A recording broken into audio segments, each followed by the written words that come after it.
ANN profesional semua. Hari ini kita live Instagram lebih maju nih daripada biasanya. Biasanya jam 4 sore.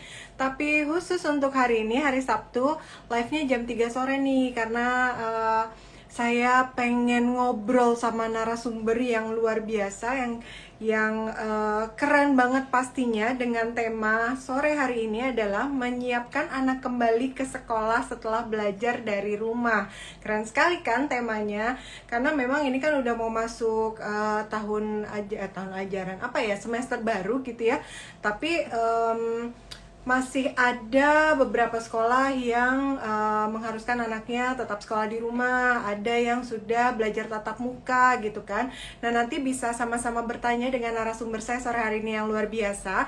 Temanya jangan lupa, dan profesional semua, menyiapkan anak kembali ke sekolah setelah belajar dari rumah. Nah, baiklah. Sore hari ini saya juga pengen mengucapkan terima kasih nih kepada Go Happy Life atas bantuannya untuk agar supaya Nina Nugroho bisa mengundang narasumber sore hari ini. Go Happy Life, Active and Inspire. Wow, keren sekali ya. Baik, sore hari ini saya juga pakai busana dari Essensia by Nina Nugroho. Nah, Essensia by Nina Nugroho, kalau misalnya hari Rabu kemarin saya pakai yang warna agak kehijauan, untuk sore hari ini saya pakai warna ini nih, keren banget kan?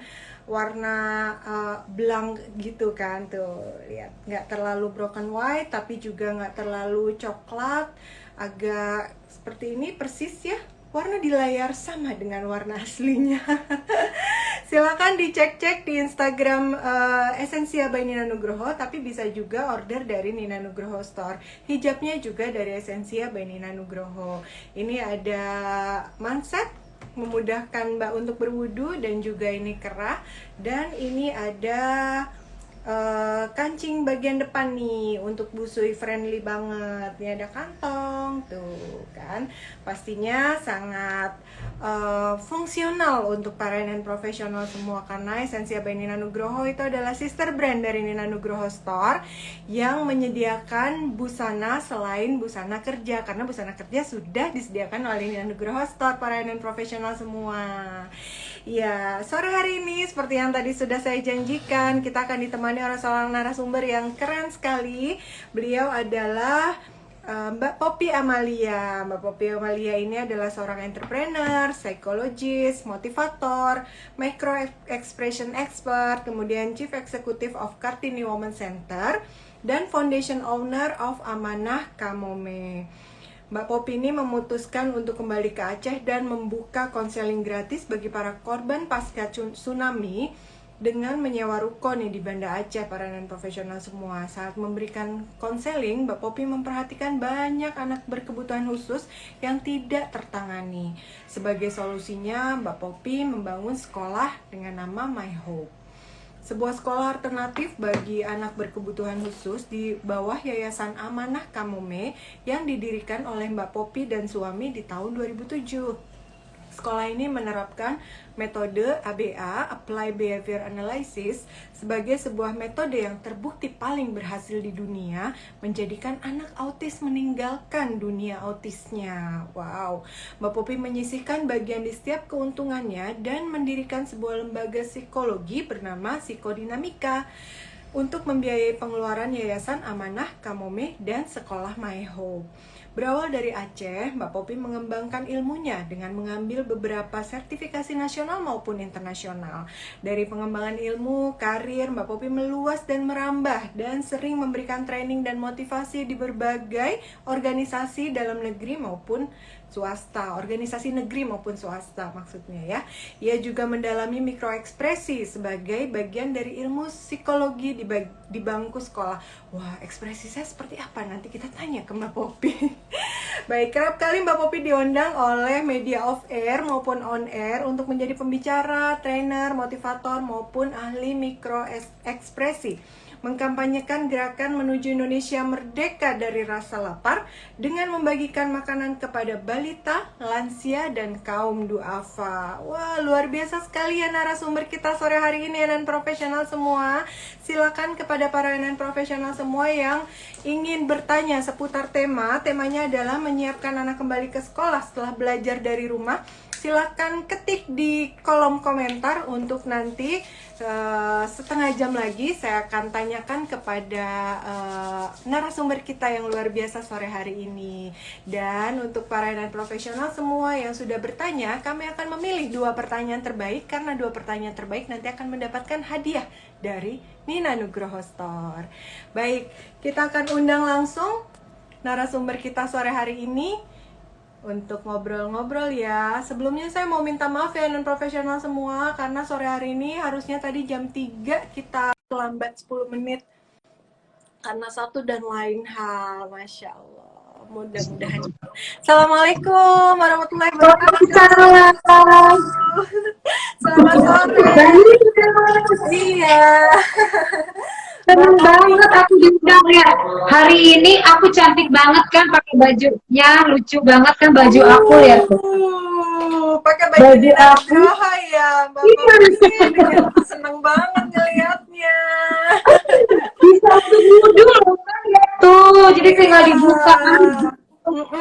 Wah, Jadi alhamdulillah. seneng banget, dukung untuk kita bisa sholat kan, juga dukung untuk kita bisa ibadah gitu kan, kalau lagi aktivitas padat. Pokoknya aku seneng banget deh, bajunya oke banget, seneng banget kayak semua harus beli deh. Makasih loh. Kapan lagi nih dapat statement dari apa namanya, psikologi terngetop di Indonesia? Amin, amin. Enggak loh, Barina, beneran. Aku karena agak sulit cari yang pas ngeklik, karena latar belakang aku kan, aku trainer, motivator, jadi aktif gitu kan. Kemudian juga kegiatannya padat. Udah gitu aku tuh nggak feminim, nggak kurang feminin, jadi lebih ke casual gitu, tapi nggak mau terlihat glamour banget. Jadi aku baru kali ketemu, ih gila pas banget gitu loh. Ngeklik banget, aku seneng banget nih, pokoknya aku bilang, iya aku kalau training besok-besok pakai ini aja. Dan aku kalau sekali training itu kan perusahaan-perusahaan banyak ya orang yang akan lihat, nanti mereka akan nanya, belinya di mana? Belinya di Mbak Nina gitu. Nah, itu dia. Nina Nugroho ini ya, nih dicatat nih, ada statementnya. Nanti kerekam Mbak Popi, jadi yang belum nonton nih nanti Nina profesional di rumah gitu kan, statement Mbak Popi nih udah pakai baju Nina Nugroho, bagaimana rasanya? Para moms, ya kan, untuk para ibu-ibu, wanita karir, kan, yang pokoknya para ibu-ibu yang berhijab tuh kayak cocok banget deh, gitu kalau menurut aku ya. Dan hampir ibu-ibu juga pada pakai berhijab juga kan. Yang nggak berhijab juga blazernya keren banget, model-model kekinian, keren banget deh. Senangnya. Aduh, ya Allah, mimpi apa saya semalam dipuji produknya. Alhamdulillah, makasih Mbak. Aku panggilnya Mbak aja nggak apa-apa. Dengan senang hati Mbak Nina. Oh iya, siap. Mbak Popi tadi sudah dibacakan short profilnya, aduh luar biasa sekali, Masya Allah. Kehidupan yang penuh value itu Mbak, yang Nina juga pengen punya kehidupan seperti itu. Mudah-mudahan kita bisa berkarya dan berkontribusi di bidangnya masing-masing ya Mbak ya. Amin, amin. Mbak Nina luar biasa juga kontribusi untuk membuat wanita Indonesia untuk terbuka, terinspirasi dengan apa yang Mbak Nina lakukan selama ini. Mewawancara orang-orang yang inspirasi akan membuat mereka mengalami perubahan kan, untuk semangat, bangkit gitu kan, untuk para perempuan nih. Jadi sangat menginspirasi, apalagi produk-produknya. Wah, produknya keren banget deh, aku nggak tahu bilang apa lagi deh. Masya Allah. Kita ngobrol apa nih Mbak Nina? Ini luar biasa deh Mbak Nina. Kenapa? Obrolan kita kayaknya hari ini penting banget deh. Semua emak-emak lagi kebingungan, beneran lagi kebingungan banget. Betul. Lagi banyak banget yang kebingungan nih terkait anak-anak yang apakah masih harus sekolah di rumah ataukah ada yang sekolah tatap muka langsung gitu. Jadi ini menyiapkan anak kembali ke sekolah setelah belajar dari rumah nih Mbak Popi. Gitu. Iya, benar-benar. Yang Nina mau tanya nih, ketika anak belajar dari rumah sekian lama, itu ada dampak psikologisnya nggak sih Mbak? Oh, ada banget. Pertama, anak itu pencapaian untuk prestasinya mengalami penurunan loh. posisinya dia berada di sekolah daring ya, tanpa disadari kalau kita ngecek rata-rata sekolahan itu mengalami penurunan. Biasanya anaknya itu aktif, kreatif karena di sekolahan ketemu teman dan sosialnya dapat, tiba-tiba dia mengalami penurunan nih. Kenapa? Karena yang ngajar pertama mamanya, ya kan? Kalau mama yang ngajar Saya langsung kaclep ini. ini Seperti saya tertuduh saya. orang mau ngajar kenapa sih tarik nafas dulu ini berdiri ngajar anaknya, kenapa sih nggak agak lebih soft gitu, lebih pakai perasaan. Ini ngajar anak kayak sebelum ngajar udah tarik nafas, anaknya mamanya gini gini. Mama ngajarin semua mata pelajaran di mana di sekolah diajarin oleh sekian banyak guru mata pelajaran. Nah, mengakibatkan si anak ini pusing. Pusing. Ketemu mama lagi, ketemu mama lagi. Dia ngomong gini, mama paham gak sih pelajaran aku? Gitu, ngerti gak sih? Kadang-kadang mamanya juga. Iya, pelajaran sekarang kan beda banget Mbak Poppy. Aduh, aku udah ini deh, nyerah deh. Ampun. Udah gitu mama sifatnya tidak boleh salah dong ya kan. Begitu dia nggak paham, dibilangnya cara mama paling bener nak. Enggak mama, metodenya nggak begini. Mama paling bener. Kakak dengar mama, jadi kakak jangan apa sih mama. Itu bikin anak stres. Satu dia berpikir matematika sama mama, oh tuh ya Allah, gimana dong gitu kan. Itu ada yang komen betul banget Mbak Poppy katanya tuh. Ya kan? Jadi Udah itu ketahuan satu. semua nih sama Mbak Poppy nih. Itu satu mama. Belum lagi mama masak ya kan. Dia mikir gini, kenapa sih belajarnya mesti jam mama masak? Ngerti nggak? Ini anak meleng dikit main, meleng dikit main. Ada aja yang ketak-katik. Jadi akhir mamanya lagi masak, kakak udah ngerjain belum kak? Kakak gitu. Jadinya dia panik sendiri.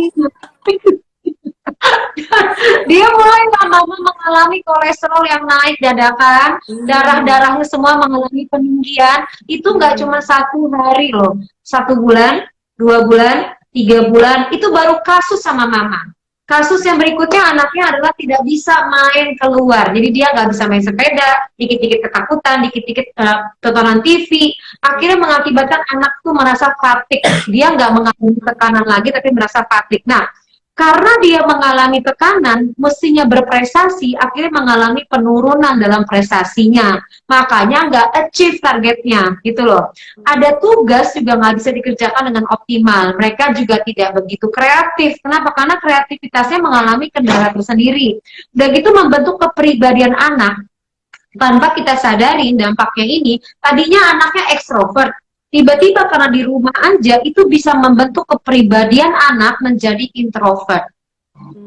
Tuh harus dicatat. Apalagi kalau misalnya katakanlah anak-anak masih bisa diakali, tapi kalau udah mulai memasuki pra remaja, yaitu usia 11 tahun, 12 sampai dengan 14 tahun, ini makin memperburuk keadaan lagi gitu loh. Kalau tidak dicarikan solusinya, atau mamanya dan papanya tidak berpikir kreatif untuk mencarikan solusi kepada anak. Di mana anak-anak ini mengalami hormon yang tumbuh berkembang.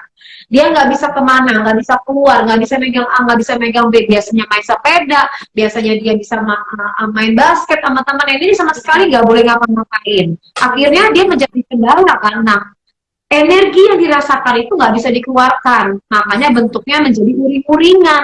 Anak nggak, pokoknya uring-uringan jadi marah, sensitif, mamanya negur dikit jadi marah gitu loh. Salah dikit gitu loh. Nah, itu mengalami progres. Nah, yang remaja udah mulai masukin 14 dari puber menuju ke 18 tahun. Nah, itu mulai konflik lagi luar biasa. Biasanya ada temennya, remaja takut banget ditinggalin temen, takut banget nggak bisa curhat. Ini sama sekali nggak bisa, gitu kan? Dan dibatasin. 1 bulan aman, 2 bulan, 3 bulan, kita udah berapa bulan loh ini?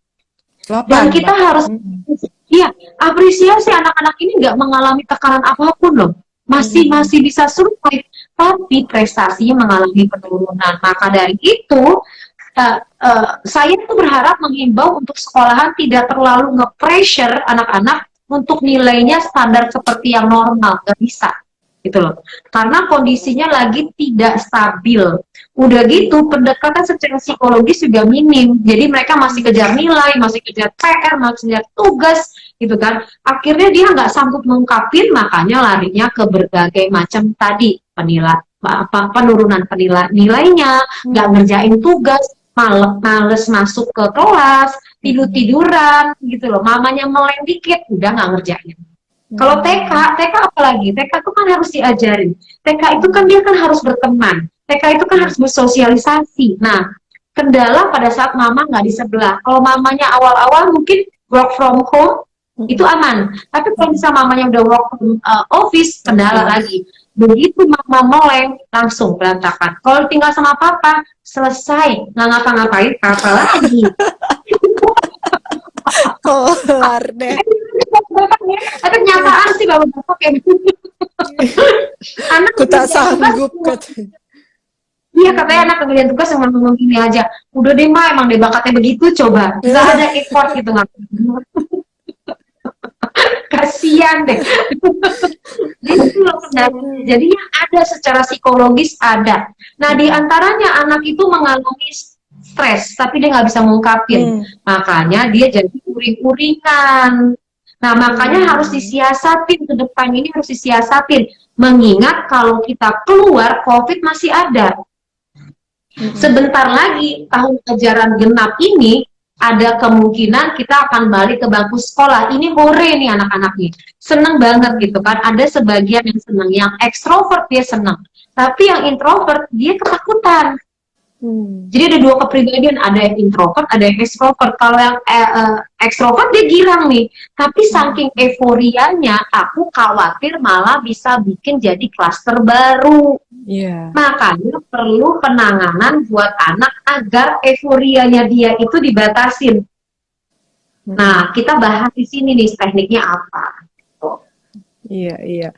Solusinya kalau misalnya untuk yang masih sekolah di rumah, bagaimana ya? Apa yang harus dilakukan ya, Mbak ya?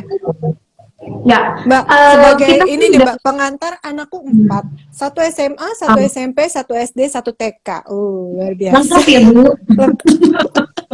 Entah apa yang mau dicapai, aku pun bingung ini. Udah cukup tidak aja. Ibu tekniknya harus semuanya menguasai ya Bu. Nah lihat ya. Pertama untuk yang TK. TK ke semua anak. Kita edukasi ke anak. Yang penting banget adalah edukasi ke anak. Kita kasih tahu bahwa sebentar lagi pemerintah akan mengadakan kegiatan sekolah kembali.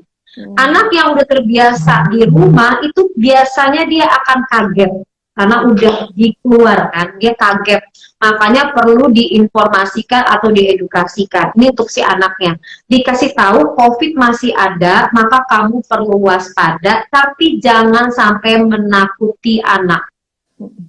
Jadi ibunya harus melatih intonasinya tenang. Pas ngomong, jangan panik. Lagi pas Mama takut. Itu ekspresi apa? Ekspresi apa itu? Aduh, luar biasa. Ekspresi anak mama yang ketakutan karena anaknya mau sekolah. Jadi solusinya ibunya tenang, latihan intonasi. Nah, sebentar lagi tenang, pas ngomongnya tenang supaya getaran suara salah itu anak menanggapinya, wah mama panik, mama takut, aku juga. Karena anak itu sangat terinfluence dari ibu ketimbang ayah. Makanya ibunya harus tenang pada saat nyampe informasi gitu. Kemudian diedukasi dengan bahasa yang sederhana kalau anaknya TK. Diedukasi dengan bahasa yang mulai naik ya. SD ya agak sedikit tambahkan, ada sedikit edukasinya nambah lagi. Tapi kalau TK bahasanya sederhana dan kalau perlu pakai boneka kesayangannya. Kemudian do and don'ts pada saat kita edukasi anak, kalau untuk TK tolong di print gambarnya sehingga visual. Jadi misalnya kakak lihat berteman, dekatan, ada jarak, dikasih diedukasi, lihat berjarak, gambar visual. Jadi membuat anak oke, masuk ke bawah sadarnya. Karena kalau ketimbang ucapan, anak lebih seneng melihat. Gitu loh. Makanya kita kasih visual. Di edukasi jadinya jarak, kasih aturan-aturan do and don'ts ya, gitu. Makan makanan sendiri, tidak makan dari teman. Jangan ngambil makanan dari teman. Cuci tangan, gambar-gambar cuci tangan. Nah, itu gurunya juga nempelin. Jadi si anak TK ini bisa ngelihat sama rumusnya sama mamanya gitu loh. Terus kalau TK saran aku mereka kan masih kadang-kadang on off ya untuk yang namanya ikut rules. Begitu dia ketemu sama temannya dan mereka senang banget meluk. Ya kan anak TK tuh senang meluk, senang gandengan gitu kan. Jadinya kita harus membatasi dia dengan yang namanya sesuatu yang membuat dia berjarak. Kalau saran saya, dipakein topi yang gede lebar tuh, yang 1 meter. Atau bajunya yang ada, ngerti nggak sih? Kalau di Cina, ya di Cina saya lihat, saya belum tahu di Indonesia. Ini kita ide aja Mbak Nina, moga-moga ide ini dipakai sama Kementerian Pendidikan atau TK-TK manapun. Kasih di topi yang ada helikopternya masih panjangnya panjangnya panjang. Jadi kalau ketemu sama temen gitu, ngerti nggak sih? Iya. Itu nggak bisa gitu. Gak bisa deketan ya, mau nggak mau jarak ya. Kemudian kasih rok yang clock yang apa sih, dikasih kayak balon gitu loh. Jadi kalau dia jalan ketimbang anaknya nggak ini, iya. kan dipakai. Jadi tapi itu lucu. Aku melihatnya di Cina itu bagus dan itu berhasil. Artinya nggak menjadi master baru. Karena dia kalau mau ngantri dia kepentok-pentok sama kepalanya dia ngantri. Jadi pas lagi jatuh, aku Mbak Nina ciptakan rok yang seperti itu untuk anak-anak. Ya kan itu kan jadi ide baik kan. Iya. Jadi rok gitu loh, gitu kan seperti itu. Kemudian di edukasi untuk jarak cuci tangan dia dilatih. Nah kalau SD itu jauh lebih baik kita kasih tahu sama dia, gitu loh. Kita kasih tahu, kita edukasi jauh lebih baik ketimbang TK, karena TK nggak paham. Nah, kemudian SMP jauh lebih baik lagi, SMA juga. Tapi biasanya anak-anak itu lupa diri kalau olahraga. Nih rata-rata kasus yang ada nih yang sekarang ini sekolah ngeliburin, tapi anak-anaknya ketemuan loh di luar, masih loh main bola, masih loh main basket. Nah, edukasinya gimana? Makanya saran saya sebelum masuk sekolah sebaiknya anak-anaknya dicek dulu dicek rapid test kayak gitu loh. Menurut saya sih saran saya untuk ada pengecekan berkala, jadinya ada yang dilakukan berkala, solusinya seperti itu. Dan tadi bekal-bekal disiapin, cuci tangan itu diingetin tapi jangan ditakutin. Ini sih seperti itu. Tapi Mbak Nina, apapun yang kita sampaikan ini, pemerintah menyarankan katakanlah semester genap, tapi di sangat melihat dari kebutuhan sekolah masing-masing. Jadi biasanya mereka akan ngirimin kuesioner ke sekolah untuk sekolah itu ngelihat orang tua lebih milih yang mana. Nah, kalau kebanyakan tidak berangkat, tidak disekolahkan, maka tetap bertahan. Tapi kalau udah disuntik vaksin dan vaksinnya berhasil, saya pikir sih dia akan kembali bisa masuk ke bangku sekolah. Tapi tadi ya, kita udah antisipasi langkahnya A, langkahnya B. Nah, kalau masih tetap berlaku di rumah, karena kampus beberapa udah ngeluarin statement, ya kampus. Dia udah ngomong bahwa ITS, contohnya ITS ya, yang anak kuliah ya, itu udah ngabarin bahwa ITS semester depan tetap masih kuliah daring, gitu loh. Beberapa kampus lainnya, saya belum dapat informasi, sih, beberapa lainnya juga sama, masih daring. Nah, untuk yang masih daring, untuk anak-anak yang masih disekolahin di rumah, solusinya adalah bikin ruang belajar persis seperti sekolah. Jadi kita bawa sekolah itu ke rumah. Jadi kalau misalnya TK di tempat, jadi kita bikin kayak corner untuk dia belajar di situ. Kemudian kita bikin corner untuk dia namanya ke kantin. Kantinnya itu ya di ruang meja makan, tapi kita setting sedemikian rupa jadi kayak kantin. Dia boleh milih kue-kuenya yang mana gitu loh. Habis itu dia balik lagi, masuk lagi, belajar lagi, terus jam 12 dia boleh milih menunya. Memang sih agak repot ya mamanya, apalagi Mbak Nina ada 4 anaknya yang berbeda-beda.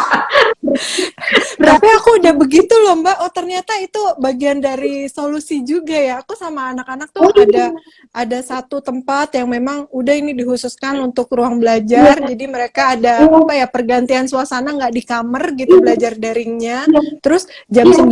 9 gitu mau ada pesan apa Bapak Ibu ke anak-anakku, snacknya hari ini ada tersedia ini Oh, gitu. Oh ya Allah, iya, ih itu ternyata benar banget. saya harus Itu kuliah psikologi berhasil. lagi nih kayaknya. Mbak Ina berhasil sehingga nggak di demo sama anak-anak gitu. Nah, terus Alhamdulillah. ruangannya dekorasiin.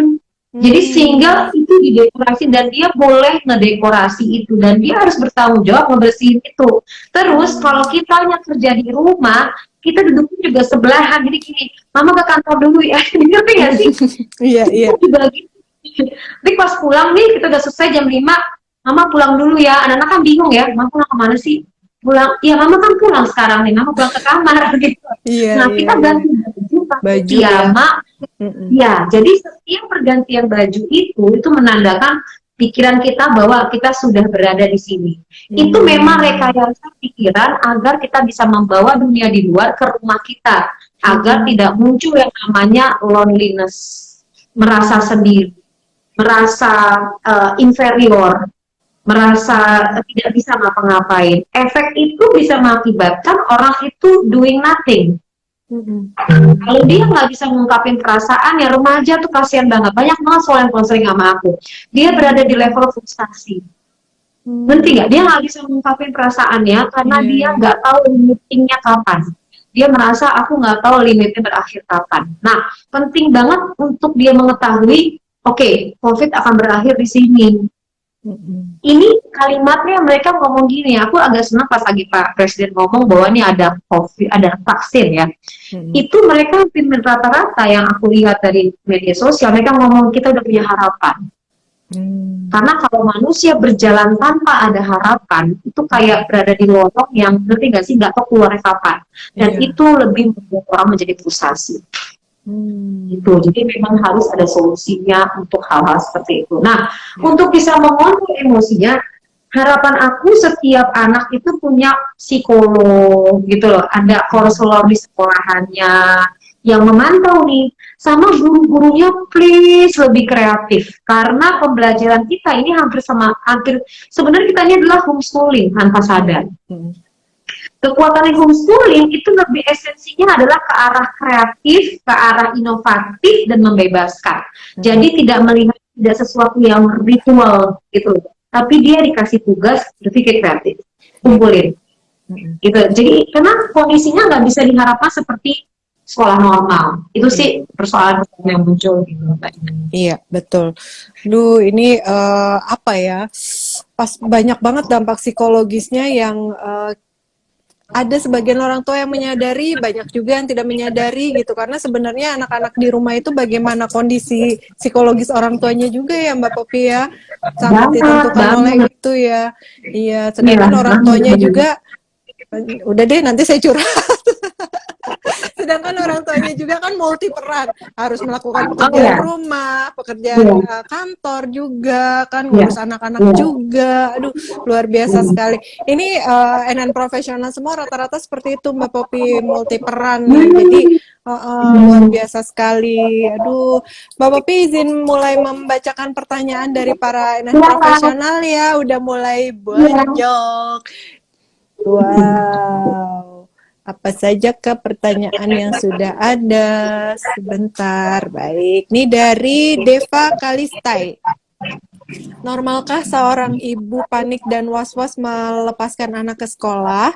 Bagaimana menghilangkan rasa ragu ini, Mbak? Bagaimana kerjasama keluarga yang seharusnya dibangun agar kompak dan sehat selalu? Ya. Mm-mm. Wajar nggak sih kalau panik? Wajar nggak sih kalau cemas? Iya. Wajar. Karena sebagai ibu yang begitu mencintai anaknya, untuk apa sekolah ibaratnya ya, untuk apa sekolah A, B, C, D, E, F, G gitu kan anaknya, kalau pulang-pulang anaknya kena COVID gitu kan. Ya. Sebagai seorang ibu tuh wajar banget, saya pasti juga akan merasakan yang sama. Cuman kecemasan kita, ketakutan kita itu tidak memberikan solusi kepada anak karena anaknya akan ikutan panik, akan ikutan cemas. Jadi kalau kita merasa panik dan cemas, please jangan perlihatkan. Gitu loh. Jangan perlihatkan, tapi anaknya dibentengin, diedukasi. Kekuatan COVID itu sebenarnya bisa ditumbangkan dengan yang namanya imunitas anak.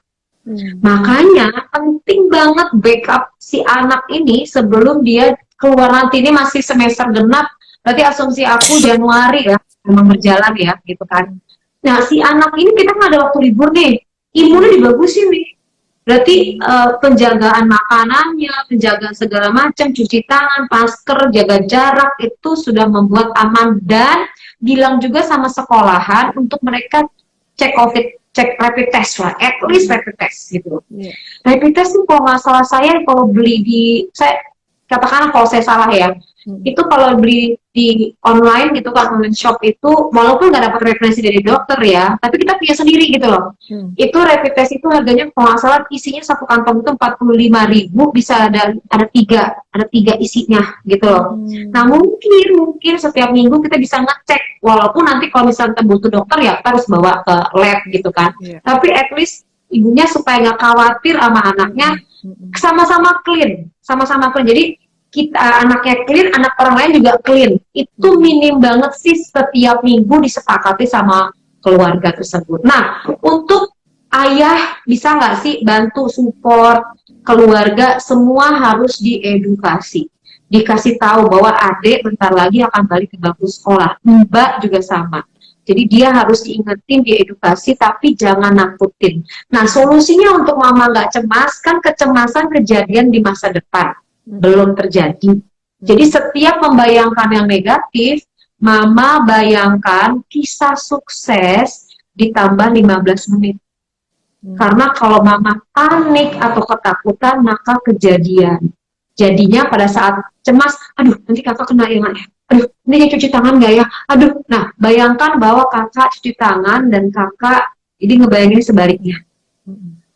Kemudian pas lagi balik ke rumah, ini keluarga harus diingetin, sepatu disemprot dibuka, gitu loh, baju dia buka, langsung di laundry, langsung dicuci, gitu-gitu loh. Anaknya disuruh mandi, dipersiapkan persis kayak dulu kita lagi sosialisasi, kita mau work from office, persis banget.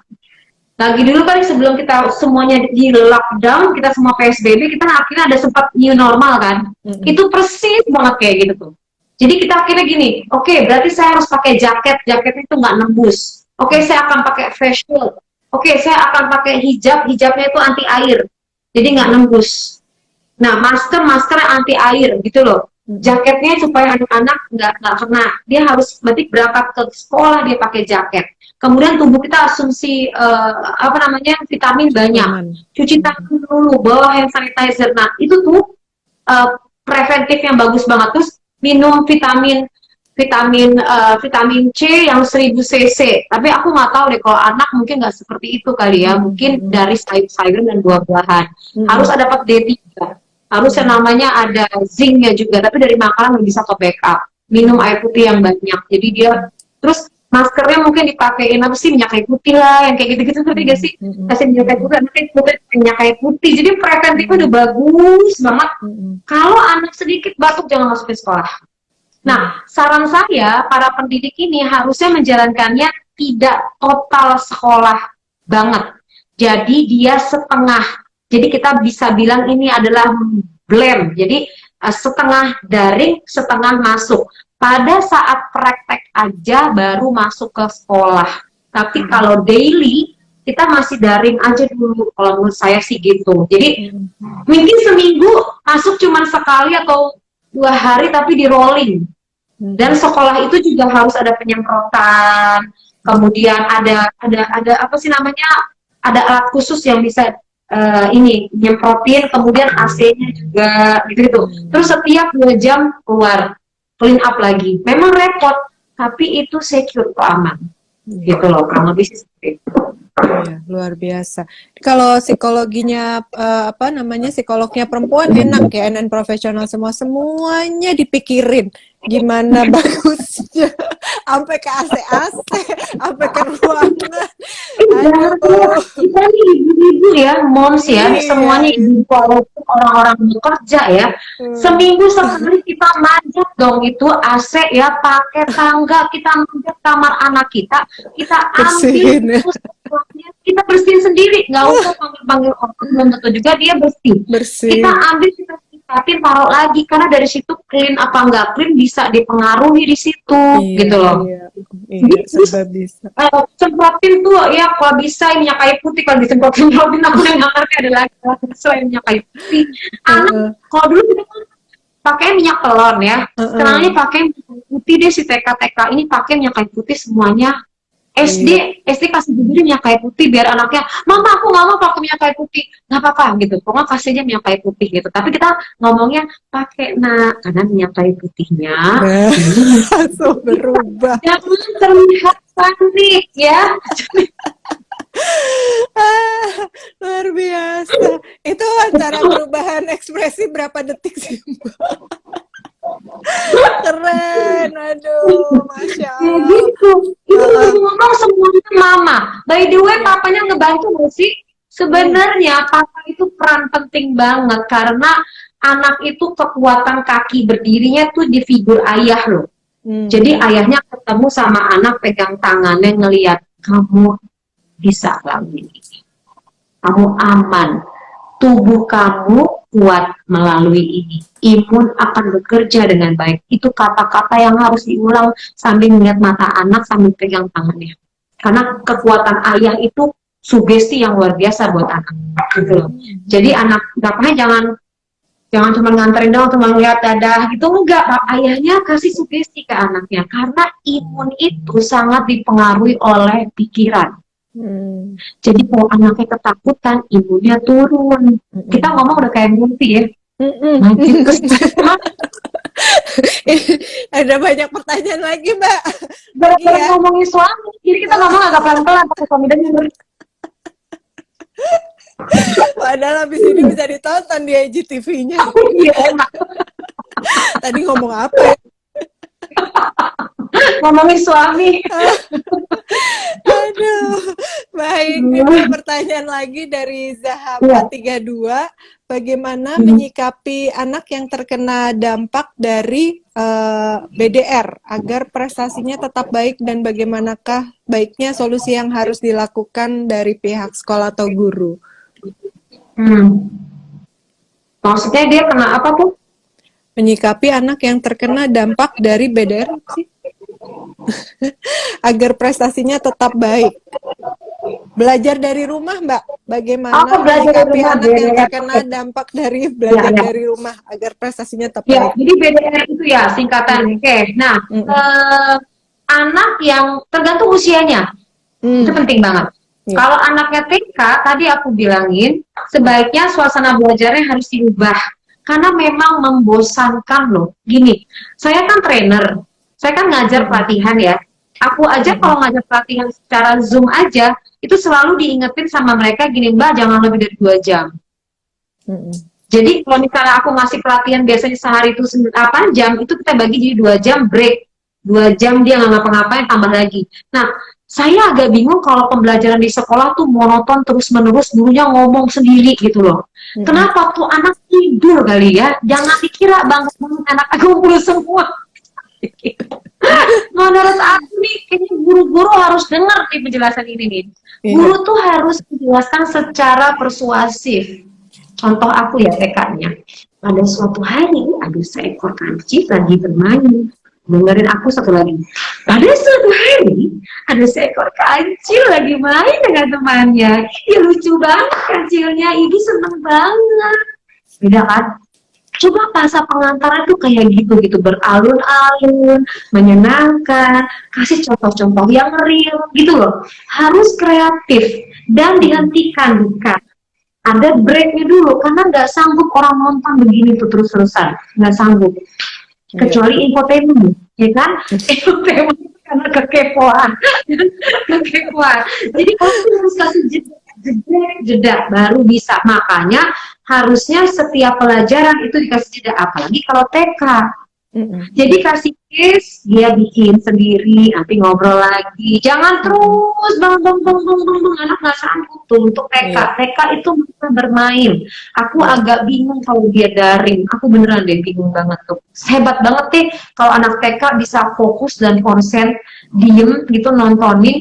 Dimana yang nontonin itu nggak asik. Tapi kalau misalnya si gurunya memakai kostum khusus, hari ini berdandannya seperti rabbit gitu loh. Jadi dandan kayak rabbit pakai topinya gitu, anak pasti seneng walaupun pelajarannya sulit. Kalau TK makanya aku berharap guru-guru tuh kreatif gitu loh. Nah kalau SD ini kan udah mulai pembentukannya udah mulai bisa, dia udah mulai bisa berpikir abstrak. Nah udah mulai nih, tapi tadi ritmenya dijaga. Orang dewasa aja 2 jam, berarti anak-anak ya jangan sampai 1 jam 45 menit kak, kasih games 45 menit aja. Kalau nggak dia tidur beneran. Apalagi yang matiin video ya. Iya, tuh itu udah rekayasa banget, jangan salah. Itu terus makan kali. Jangan dikira anak itu bangun tidur pagi dia mau mandi, entar kita mikir loh, nanti nih anak kalau masuk sekolahan dia mandi kan enggak ya? Karena biasanya sekolah dia nggak mandi, terlambat. Gitu. Jadi perlu disikapi untuk berpikir kreatif, tentang hasilnya yang kreatif, sehingga membuat anak nyaman gitu. Kemudian tidak terlalu lama, harus di cut off, dikasih games, dikasih sesuatu hal yang menarik buat anak tersebut untuk bisa di break gitu kan, baru lanjut lagi pembahasannya. Itu sih pentingnya adalah di guru, yang penting banget di rumah untuk bisa menyikapi, atau ibu juga harus berpikir kreatif untuk mencarikan solusi ini. Nah persoalannya kalau orangnya kantor, itu yang jadi persoalan. Mamanya ngantor nih, anak siapa yang jaga, dia disuruh belajar sendirian, diem gitu, kendala loh. Aku tuh udah ngeliat nih, udah ampun-ampun deh, solusi daring ini harus dicari solusi, karena anak-anak memang nggak sanggup untuk belajar sendiri. Mereka itu, kecuali tuh anak mandiri banget ya gitu, tapi kan kita memang dari dulu nggak dilatih itu kan. Jadi memang harus kreatif, dan esensinya ke inovatif, dan esensinya bukan pelajaran reguler. Jadi kalau nanti tahun depan masih juga daring, perhatiin hal ini. Semoga ibu bapak guru ada ya, ini anak profesional semua. Kemarin pas diskon profesi guru luar biasa sekali. Jadi memang banyak guru nih para anak profesional. Mudah-mudahan bisa jadi masukan yang luar biasa. Baik, kemudian pertanyaan lagi dari Wahyu Widise, izin bertanya Mbak Popi, bagaimana cara menjelaskan pada anak tentang perubahan pada kondisi sekolah? Tergantung anaknya lagi usianya berapa. Kalau usianya TK, dia itu senang banget sama figur otoritas yang dia sukain ya. Jadi kalau misalnya dia senang banget sama si Elsa, ya udahlah si Elsa yang ngomong, ya mama please hari itu jadi Elsa lah. Dengan tokat trinya dia akan menjadi Elsa, jelasin masalah COVID gitu loh. Tapi dia akan nanti papanya belaga-belaga jadi COVID tuh, papanya masuk jadi COVID. Aku adalah COVID. Tidak, aku bisa. Nah dibikin kasih peran papa yang menyedihkan aja jadi COVID. Begitu papa masuk, kita akan bisa berantas kalau aku makan sayur, gitu-gitu loh. Itu perlu diedukasi. Kenapa saya ambil metode ini? Karena saya juga punya, saya kan punya terapi anak-anak berkebutuhan khusus, yayasan anak spesial nih di Aceh. Jadi metode kita untuk mengedukasi anak itu dengan kita bermain peran role play. Nah, role play agar si anak itu pada saat di sekolah dia masuk nih, oh ya kata papa begini ya, oh iya ya kata papa COVID, oh iya ya aku adalah COVID, aku bukan gitu-gitu loh. Nah, oh iya berarti kayak begini, dia masuk tuh. Tapi kalau anaknya udah SD dikasih gambar, kasih gambar visual ya, lihat nih, nah penyebarannya masih ada. Bukan berarti belum berhenti. Nah, dengan gambaran seperti ini, kita harus melakukan ini. Nah, cuci tangan, nanti kakak lihat ya. Tapi sebelum ngasih tahu ke kakak yang SD, kayaknya bagusnya mama datang dulu deh ke sekolahan. cek sekolahannya, Mm-mm. tempat cuci tangannya di mana, buang sampahnya gimana, jangan dibuka, pokoknya hindari menyentuh, duduknya gimana. Ada baiknya sekolah itu mengundang orang tua untuk visit dulu, ngelihat, oh ini aman nggak nih anak-anak, menurut aku ya. Jadi, oh dia ke toiletnya begini, oh ini jaganya gini, oh ini penjagaannya gini, kemudian ketat tuh penjagaan, benar-benar ketat. Masuk, jaga jarak, gitu-gitu loh. Jadi benar-benar udah dijaga. Dan tidak berbareng masuknya. Jadi gantian shift-shiftan. Aku sih nggak menyarankan untuk masuk sekolah brek, enggak, tetap harus shift-shiftan. Jadinya tidak sekolah normal, nggak kayak gitu. Nah kalau remaja, kalau misalnya SMP itu dikasih tayangan-tayangan juga mereka udah lebih mudah gitu karena udah besar ya. Tapi kalau yang penting ini adalah yang TK, maka tadi solusinya adalah bajunya yang dibikin topi gitu kan. Jadi kalau mau belok susah gitu, topinya topi lebar. Bagus sih, Pak. Maksudnya jadi kalau dia mau maju, oh ya nggak bisa 1 meter kayak gitu atau itu asalnya nggak tahu pakai apa namanya hula hoop kali ya, hula hoop itu kali ya. Jadi bantu tuh ini karena khawatir anak TK itu kan grooming banget.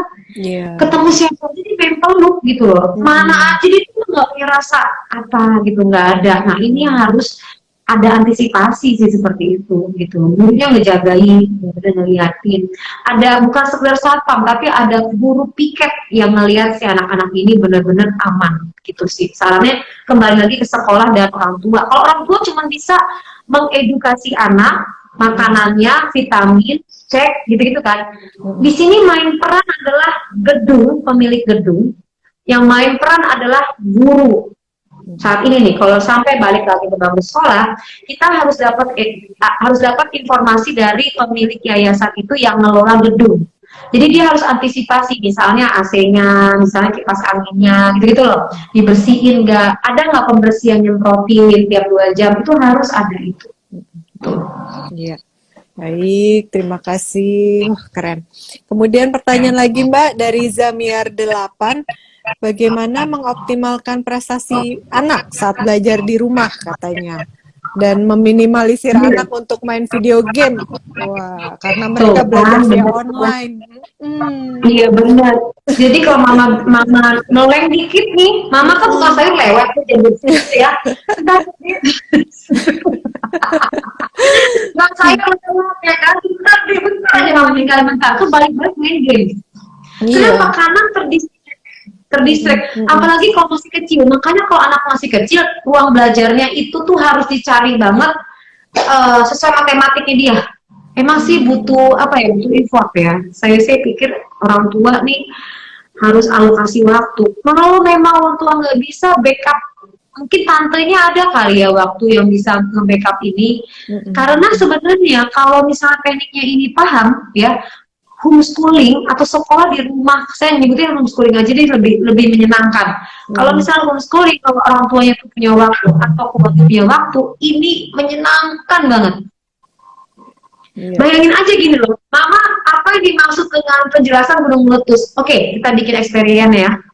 Oke, dia langsung bikin eksperimennya begini, pakai tepung gini. Itu anak jadi lebih apa namanya, lebih bisa science, bonding sama ibunya deket, terus bisa lebih menyukai aja gitu loh. Yang mungkin selama ini nggak pernah sedekat itu, tapi kalau ibunya marah-marah nih, anak mikirnya gini, ya Allah, kapan selesainya nih siksaan. Tapi kalau ibu menyukainya aja, ini jadi hal yang menyenangkan gitu loh.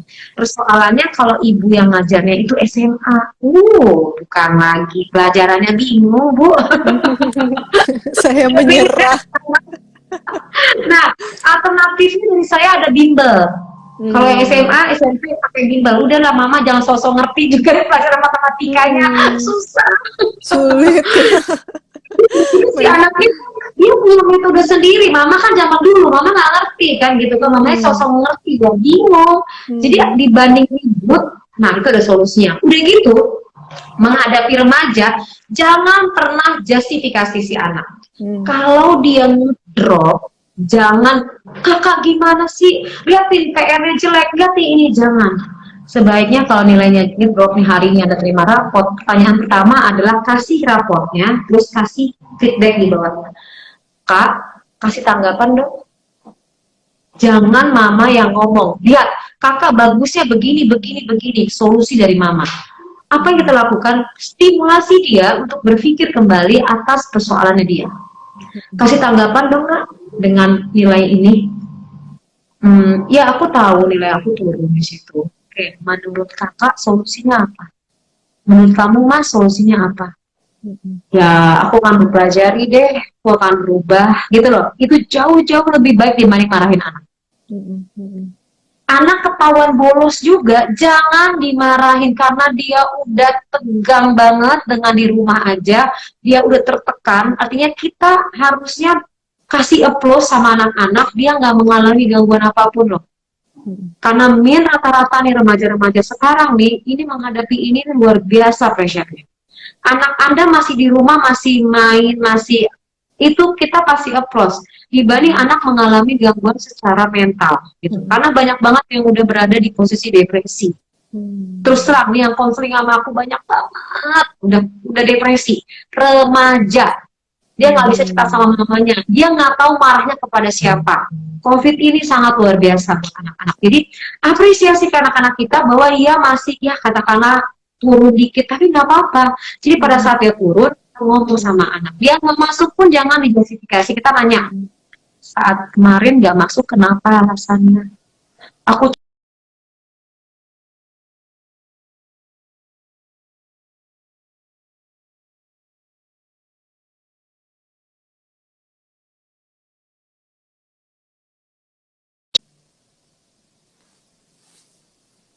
ini sinyalnya habis ya nih. Udah bisa ya? Aku kira tadi aku panik. Kok nggak ada orangnya? Oke, nah itu kurang lebih seperti itu tergantung si anaknya. Kalau remaja tadi ya, jangan karena mereka sensitif. Udah dia remaja, tumbuh kembangnya aja mengalami masalah loh. Anak-anak remaja itu tidak ada masalah COVID, tumbuh kembang aja itu udah melelahkan. Remaja itu habitatnya adalah bersama teman. Jadi kalau dia diputus untuk tidak bertemu teman, itu secara sosial dia udah mengalami tekanan. Gitu loh. Jadi miris banget sebenarnya kondisi kayak begini nih. Vaksin tuh harus segera ada. Tapi tadi ya, kita masih bisa mengantisipasi dengan memperbanyak mendengar perasaan anak. Jangan gurui dulu. Jadi kalau anaknya ngungkapin perasaan, mama aku tuh marah. Dengerin aja lagi. Terus, aku tuh kesel, aku tuh benci. Jangan dinasihatin dosa, benci gitu. Sabar, udah kelar selesai deh curhatnya. Itu sampai dia nangis, sampai dia habis keluarin, udah habis semuanya baru kasih masukan. Kenapa? Agar tuntas emosinya yang dikeluarkan. Jadi jangan ngomong dikit, aku tuh kesel sama teman aku. Ih, dosa loh. Kesel-kesel gitu, jangan tunggu dulu, tunggu sampai habis. Lalu kalimat yang kedua, mamanya ngomong apa? Mama paham, nak. Tuh, baku ya ibu-ibu ya, wajib masukin kata itu. Mama ngerti banget, mama paham. Pasti kita kesel ya, nak. Itu namanya kalimat empati. Tapi bukan gitu caranya, Pak. Mengeluarkan perasaan kakak dengan marah sama teman, marah sama mama, ngomongnya ngebentak mama. Gitu loh. Baru kakak bisa bicara sama mama. Nah, kayak gitu baru tuh solusinya. Gitu. Iya. Wah. Paham. Kita aja kan kalau misalnya pengen marah ya sama suami harus keluar dulu. Jangan gitu sama suami. Sama aja. Kita langsung nasihati suami kita balik dong 1 jam ya. Aduh, kayaknya habis ini harus ada sesi ini nih apa suami nih. Baik, Mbak. Suami jangan sedih, Mbak. Untuk suami-suami saya udah menyiapkan di YouTube saya ya solusi menghadapi istri-istri yang suka marah pada saat COVID. Contohnya suamimu gitu ya. Jadi gak ada ujung, gak ada badai, tiba-tiba nggak jelas gitu kan, karena Kapan sih berakhir gitu kan, kadang-kadang gitu kan, konflik kapan berakhir, terus muka suami kita yang lewat set, jadi kayaknya pengen gitu kan, pengen diskusi. Suami salah apa tadi, nah bukan lewat aja kebetulan. Salah waktu. Aduh, sabar ya para ayah, para papa. Baik, pertanyaan ini Mbak, pertanyaan terakhir dari para Ya. profesional. Menyikapi anak yang main game terus nih karena efek pandemi, belajar harus pakai gadget. Jadi akhirnya selain belajar main game. Balik lagi nih Mbak, game lagi nih Mbak. Memang Ya. banyak nih kayaknya nih. Masya Allah. Oh iya, main games itu mama harus perhatiin, karena main gamesnya itu nggak cuma pada saat jam belajar, malam main games loh. Hmm. Aku udah wawancara remaja-remaja, mereka main games diem-diem, mama tidur dia on, makanya bangunnya agak terlambat. Kenapa? Karena dia main games. Jam biologisnya terbolak-balik. Nah, solusi untuk nggak main games gimana? Ada aktivitas yang positif dilakukan di rumah. Misal nih, kayaknya kandang kucing nih perlu diperbaiki deh. Yuk kita bikin kandang kucing misal ya. Kayaknya sepedanya kita katik deh. Jadi ada project yang dibuat bareng sama ayah. Ada project yang dibuat bareng sama mama. Misalnya ngejahit baju, bikin kue, gitu-gitu loh. Nah, kalau kayak Mbak Nina aman nih, anak-anak dilibatin bikin baju, ngedesain baju, gitu, ngasih ide, libatin gitu loh. Jadi dia pada saat mamanya ada aktivitas, dia pun terlibat, dan kalau nggak segan-segan untuk kita ngasih uang untuk misalnya jerih payahnya dia karena ngebantu. Apalagi kalau orang-orang pekerja ya. Jadi kayak aku gini, anakku tuh aku libatin nih Mbak, anakku aku libatin untuk kegiatan aku. Misalnya gini, dia senang banget kan main gadget gitu kan. Jadi solusinya pada saat aku tampil nih bisa ngasih motivasi dan lain-lain, dia videoin. Jadi megang gadget, dia bukan mau, sebenarnya bukan senang sama gadget, maksudnya kebiasaan yang megang handphonenya itu yang kita manfaatin.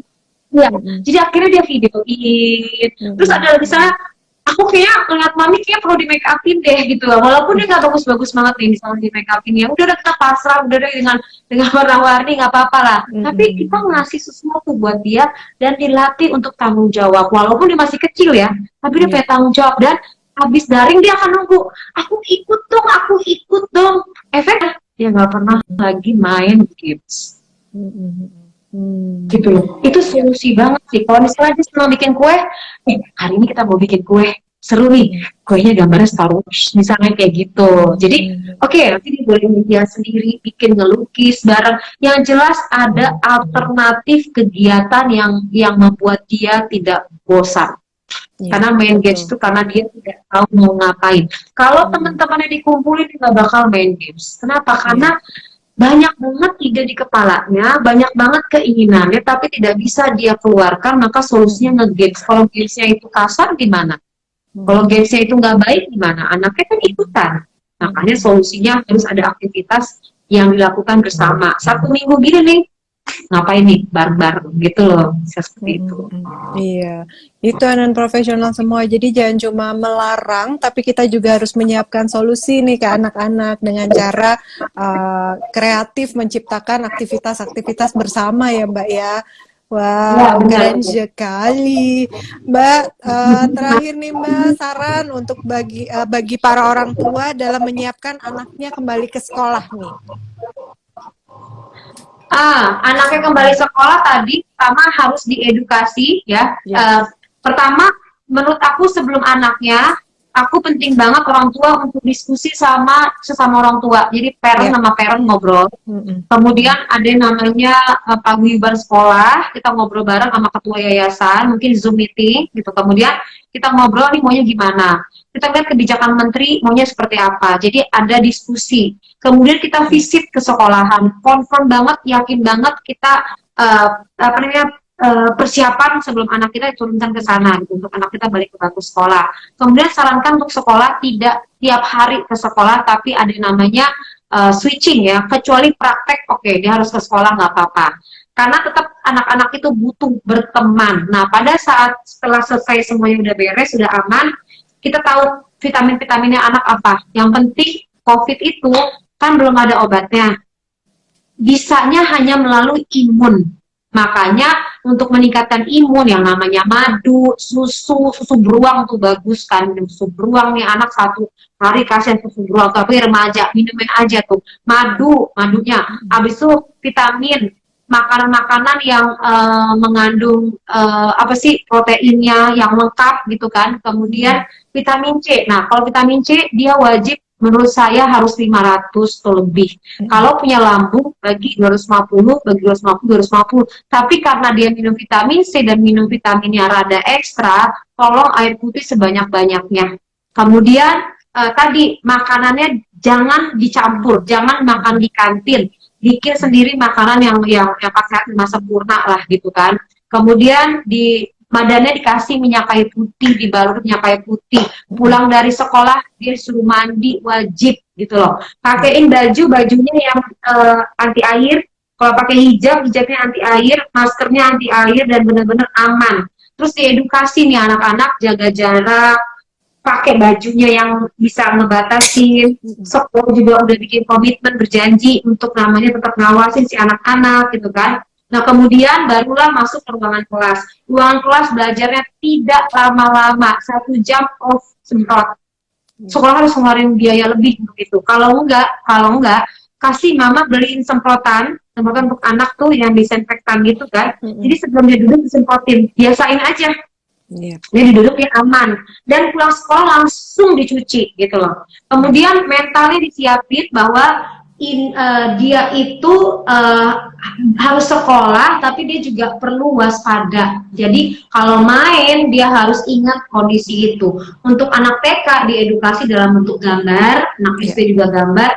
Kalau SMP kasih gambar video-video, anak SMA kasih video-video jauh lebih baik. Nah, kemudian barulah dikasih tahu di kelas seperti apa sistem belajarnya, tidak terlalu banyak dan tidak bergerombol. Pulang sekolah langsung pulang. Dia nggak boleh lagi lama-lama di kantin, bla-bla-bla langsung pulang. Nah, aku agak khawatir kalau remaja nih menyikapi dia untuk teman-teman pengen ngobrol. Nah, diingetin bahwa kasusnya COVID ini nggak main-main, bisa mengakibatkan nyawa. Jadi please kamu pulang, please kamu untuk segera balik.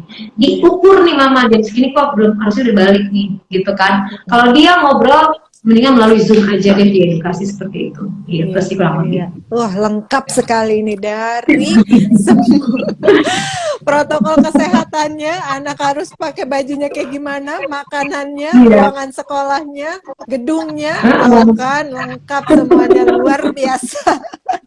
Aduh, Mbak nggak terasa. Prepare semuanya, aduh, iya, nggak terasa Mbak udah ngobrol 1 jam kita ya, Masya Allah. Iya, seneng banget bisa ngobrol-ngobrol sama Mbak Popi nih, segala masukan ilmunya. Kenapa? Sama-sama, aku juga senang banget kan. Jadi para moms juga mempersiapkan, kita jangan sampai terjadi klaster baru di sekolahan. Please jangan sampai itu. Karena di daerah Depok begitu dibuka sekali muncul klaster baru. Makanya solusinya dengan tadi saya bilang itu solusi banget. Kenapa saya ngomong itu solusi? Karena saya sudah praktekin teknik ini untuk pelatihan. Jadi aku nih udah praktekin teknik ini untuk pelatihan aku. Kita bikin kegiatan ketemuan dengan antisipasi ini. Ini alhamdulillah aman. Sampai detik ini nggak ada sama sekali yang terkena COVID apapun. Tadi ya, begitu sebelum masuk kelas, dia itu cek rapid test semuanya. Kalau bermasalah nggak boleh masuk. Pas datang udah ada tim yang nyemprotin semua, tas-tasnya dibuka, disemprotin.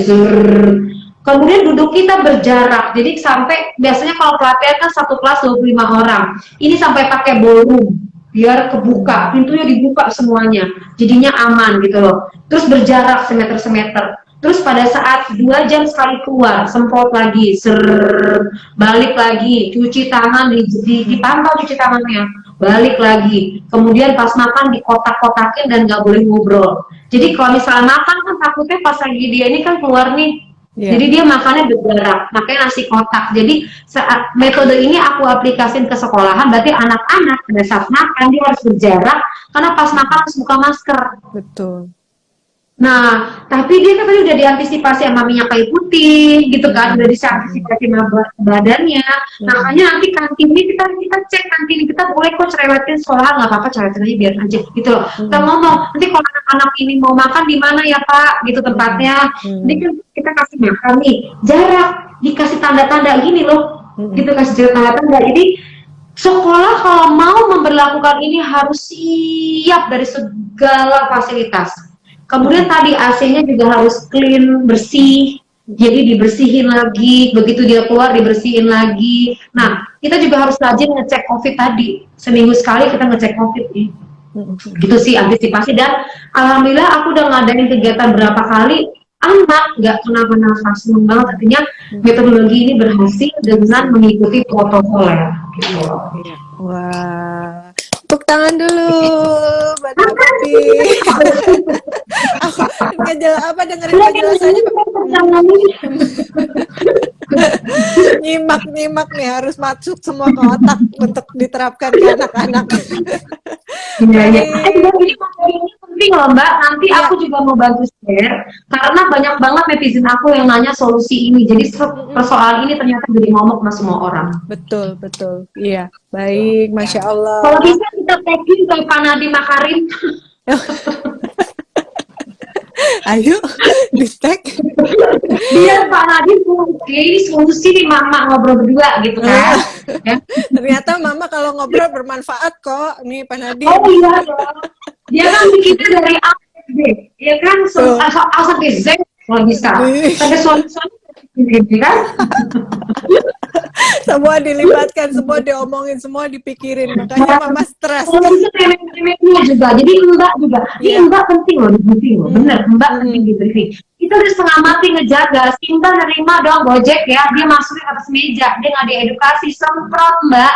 Jadi kalau nerima makanan itu semprot, dibukain, ditata di piring. Dia cuci tangan. Ini banyak banget kasus yang kelewat, udah dia nggak pernah keluar, lolos dari si Mbak, gitu loh. Jadi ini penting banget nih diedukasi Mbak. Kayaknya Mbak harus nonton film ini, tayangan ini juga deh, Iya. Mbak kita. Nanti suruh duduk ya, Mbak. Tolong duduk ya, dilihat ini sejam kok. Nggak masak, nggak apa-apa. Penting nih buat Mbak kayaknya. Iya. Aduh, Masya Allah. Mbak, makasih banget Mbak atas waktunya. Dulu banyak banget masukan yang keren-keren yang bisa diterapkan untuk keluarga di rumah, untuk mempersiapkan anaknya nanti kalau masuk sekolah lagi. Iya. Sampai ketemu Mbak nanti. Sampai ketemu juga, aku mau ngasih tau lagi bajunya keren banget. Jadi kalian harus beli. Luar biasa. Itu jamnya juga keren. Karena aku suka banget ini loh. Kita bisa wudhu tanpa heboh. Iya, itu bang, jadi itu penting banget buat aku. Kadang-kadang memang banyak baju yang udah bagus-bagus gitu, tapi lupa. Kita juga kan berkegiatan seharian penuh, pasti ada waktu ibadahnya gitu ya Mbak. Masya Allah. Iya. Mbak, salam untuk keluarga di rumah, selalu sehat mudah-mudahan. Mbak juga buat empat-empatnya semuanya. Amin. Iya, makasih banyak ya Mbak. Sampai ketemu lagi. Assalamualaikum. Assalamualaikum warahmatullahi wabarakatuh. Terima kasih. Waalaikumsalam warahmatullahi wabarakatuh. Dadah. Ya, Masya Allah, keren banget tadi pembahasan dari Mbak Popi ya, dari hulu ke hilir, A sampai Z, semuanya dibahas oleh beliau tentang tema hari ini, menyiapkan anak kembali ke sekolah setelah belajar dari rumah. Tadi beliau menyampaikan memang terdapat dampak psikologis ya dari anak belajar dari rumah tersebut gitu, dan dampaknya nggak sedikit ya, apalagi untuk anak-anak yang remaja tuh. Dan bagaimana cara untuk meminimalisir dampaknya atau bahkan menghilangkan dampaknya, para non-profesional semua bisa kembali nonton pembahasan saya dengan Mbak Popi Amalia tadi lewat IGTV-nya Nina Nugroho Store, karena nanti di situ semuanya bisa ditonton kembali gitu. Tadi obrolan saya selama 1 jam ke belakang dengan Mbak Popi. Tadi Mbak Popi juga berpesan nih, sarannya apa sih yang harus dilakukan oleh orang tua dalam menyiapkan anaknya kembali ke sekolah. Tadi beliau menyampaikan Jangan lupa rajin-rajin tes rapid gitu kan, untuk terus menjaga kondisi anak-anak agar supaya nggak sampai kecolongan nih kalau misalnya ada apa-apa. Kemudian edukasi anak-anak tentang prosedur kesehatan. Lalu parent harus ketemu sama parent yang lain berdiskusi tentang harus bagaimananya pada saat nanti anak akan kembali ke sekolah. Lalu diskusi juga dengan sekolah tentang kesiapan sekolah apabila anak-anak kembali ke sekolah, fasilitasnya dan segala macamnya ya. Visit ke sekolah untuk persiapan. Lalu disarankan untuk sekolah tidak setiap hari. Lalu bawa makanan sendiri katanya nih. Ini penting banget sih, bawa makanan sendiri agar supaya anak-anak tidak berbagi makanan dengan temannya, agar supaya lebih higienis. Kemudian juga anak-anak bisa makannya itu berjarak, tidak berbagi makanan, karena pada saat makan itu kan harus buka masker, itu yang harus diwaspadai ya, dan profesional semua. Lalu tadi beliau juga berpesan untuk menyiapkan mental kepada anak-anak bahwa keadaan sekarang berbeda nih dengan keadaan yang sudah gitu, karena sedang masa pandemik ini pasti banyak yang harus diperbaharui gitu ya kebiasaan-kebiasaannya. Tapi pembiasaan tersebut disesuaikan dengan usia anak. Untuk yang usia TK secara visual, untuk yang usia SD bisa lebih diajak bicara, SMP juga, kemudian yang SMA juga sudah lebih mudah untuk diajak bicara ya. Peran dari orang tua di rumah, ibu juga ayah itu juga sangat penting bagi psikologis anak. Memang tidak mudah bagi para ibu semuanya. Saya memahami, Mbak Popi juga tadi memahami, mengerti sekali gitu kan. Sulitnya menjalankan peran ibu untuk masa pandemik ini. Tapi mudah-mudahan kita bisa tetap semangat ya, dan profesional semua. Kita bisa saling menguatkan nih lewat program Nina Nugroho Solutions. Baiklah, sekarang waktunya saya untuk mengumumkan siapakah 2 orang pemenang yang berhak mendapatkan hadiah dari Nina Nugroho Store. Pemenang untuk pertanyaan terbaik. Baik, untuk pemenang NN Solutions di hari Sabtu 19 Desember 2020, yang pertama adalah Deva Kaliste. Selamat kepada Mbak Deva Kaliste. Tadi pertanyaannya, normalkah seorang ibu panik dan was-was melepas anak ke sekolah? Bagaimana cara menghilangkan rasa ragu ini, Mbak? Bagaimana kerjasama keluarga yang seharusnya dibangun agar kompak dan sehat selalu? Selamat kepada Mbak Deva Kaliste. Kemudian untuk yang pemenang kedua adalah Zamiar 8. Pertanyaannya adalah, izin bertanya Mbak, bagaimana cara mengoptimalkan prestasi anak saat belajar di rumah, dan bagaimana cara untuk meminimalisir agar anak tidak bermain game online karena mereka belajar via online. Selamat ya kepada 2 orang pemenang dengan 2 pertanyaan terbaik dari jangan lupa saya ulang, Deva Kaliste dan Zamir 8. Kepada para pemenang, silakan untuk masuk ke IG-nya Nina Nugroho Store. Di bio terdapat link yang bisa diklik untuk selanjutnya terhubung dengan para sales advisor kami. Para SA atau sales advisor kami akan membantu para pemenang untuk bagaimana caranya mendapatkan hadiah. Baiklah. Nah, terima kasih untuk waktunya para NN profesional semua sore hari ini. Kita tadi sudah mendatangkan seorang narasumber yang luar biasa sekali, yaitu Mbak Popi Amalia, dengan tema menyiapkan anak kembali ke sekolah setelah belajar dari rumah. Dan dalam kesempatan ini saya juga kembali mengucapkan terima kasih kepada Go Happy Life, Active and Inspire. Terima kasih Go Happy Life, terima kasih Nina Nugroho Store, dan juga jangan lupa untuk yang mau tahu busana saya sore hari ini, dicek di Instagramnya Esensia by Nina Nugroho atau Nina Nugroho Store. Ya, jangan lupa para NN profesional semua untuk menjaga 3M, menjaga jarak, memakai masker, dan mencuci tangan. Mudah-mudahan kita selalu dilindungi oleh Allah Subhanahu wa Ta'ala dan diberikan kesehatan ya. Terima kasih atas waktunya. Sampai ketemu lagi di kesempatan yang akan datang di hari Rabu jam 4 sore. Terima kasih. Assalamualaikum warahmatullahi wabarakatuh.